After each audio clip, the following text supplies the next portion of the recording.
gas cylinder, their responsibility to women and the equality and the rights of women is over are seriously wrong. And that is the main thing that I want to say. I want to say that political parties owe a responsibility and have a duty towards women. They cannot ignore us anymore. We are in the discourse. In fact, in Uttar Pradesh, we are at the center of the discourse. And at least for one thing, I am not going to let that move.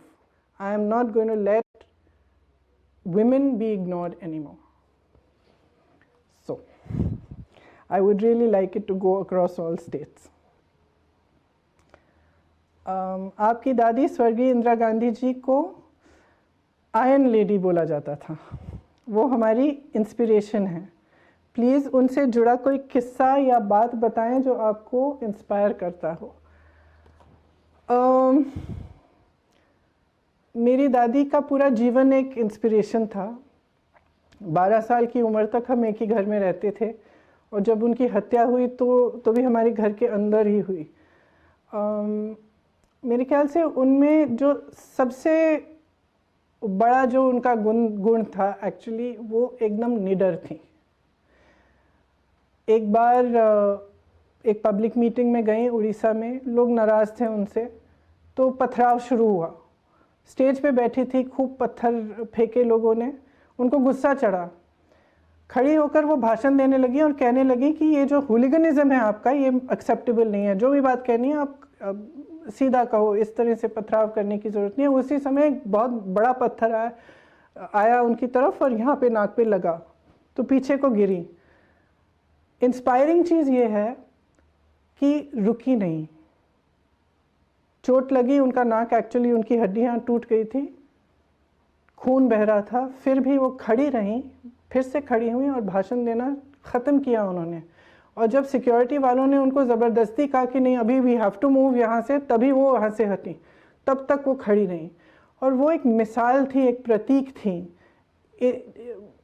करेज की, धैर्य की। एकदम निडर थी।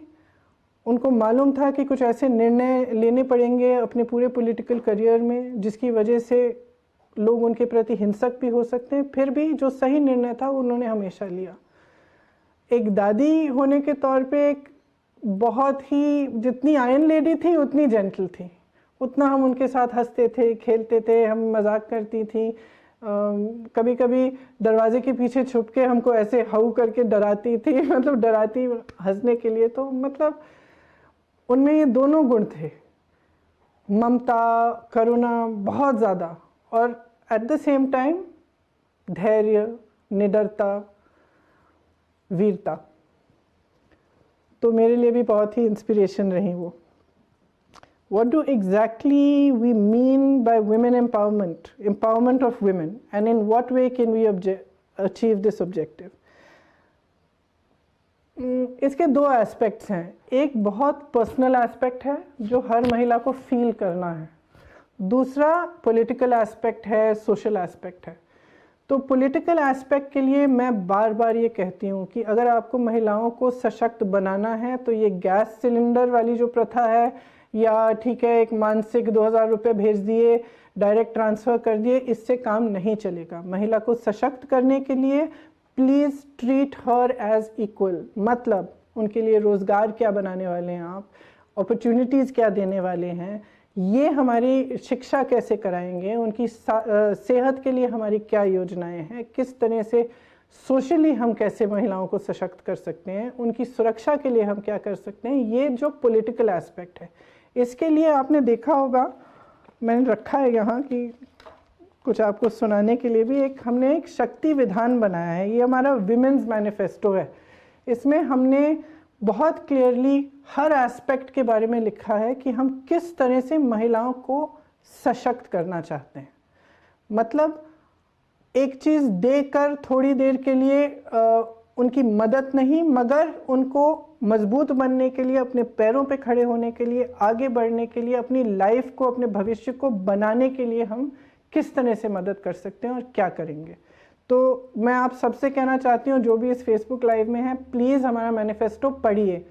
बहुत लंबा नहीं है, बोरिंग भी नहीं है, बहुत इंटरेस्टिंग है। क्या क्या हम कर रहे हैं, सब सेक्शंस के लिए, ग्रामीण महिलाओं के लिए क्या करना चाहते हैं हम, यंग महिलाओं के लिए क्या करना चाहते हैं, जो महिला अपना बिजनेस शुरू करना चाहती है उनके लिए क्या हम करना चाहते हैं, शिक्षा के लिए क्या करना चाहते हैं, महिलाओं की सेहत के लिए, सब इसमें हमने लिखा है।